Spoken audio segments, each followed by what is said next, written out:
Mobile ഫോണും ഇൻ്റർനെറ്റും വരുന്നതിന് മുൻപുള്ള ജീവിതം ആസ്വദിച്ച അവസാനത്തെ തലമുറയാണ് ഞാനടങ്ങുന്ന 90s കിഡ്സ് എന്ന് പറയുന്നത്.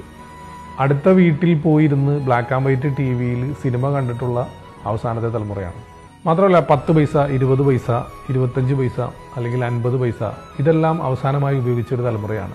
25 പൈസയ്ക്കും 50 പൈസയ്ക്കും ആ കാലഘട്ടത്തിൽ വാങ്ങാൻ കിട്ടുന്ന ഒരു അച്ചാറ് മാത്രം കൂട്ടി ഉച്ചയ്ക്ക് ഊണ് കഴിച്ചിട്ടുള്ള ഒരു തലമുറയാണ്. ആഴ്ചയിലോ മാസത്തിലോ ഒരിക്കൽ മാത്രം ചിക്കനും ബീഫും കൂട്ടി ചോറ് കഴിച്ചിരുന്ന തലമുറയാണ്. കിലോമീറ്ററുകളോളം നടന്നും സൈക്കിളിന് വാടകയ്ക്ക് എടുത്തും ഒക്കെ യാത്ര ചെയ്തിട്ടുള്ളൊരു തലമുറയാണ്. നല്ലൊരു ടോയ്ലറ്റ് ഇല്ലാത്ത സ്കൂളുകളിൽ പഠിച്ച തലമുറയാണ്. കൂട്ടുകാരന് പെൻസിൽ ഇല്ലെങ്കിൽ തൻ്റെ കയ്യിലുള്ള പെൻസിൽ ഒടിച്ച് 2 കഷ്ണമാക്കി അതുപയോഗിച്ച് 2 പേരും എഴുതിയിരുന്ന ഒരു തലമുറയാണ്. പേന വാങ്ങാൻ കാശില്ലാതെ റീഫില്ലർ മാത്രം വാങ്ങി അതുപയോഗിച്ച് പരീക്ഷ എഴുതിയ തലമുറയാണ്.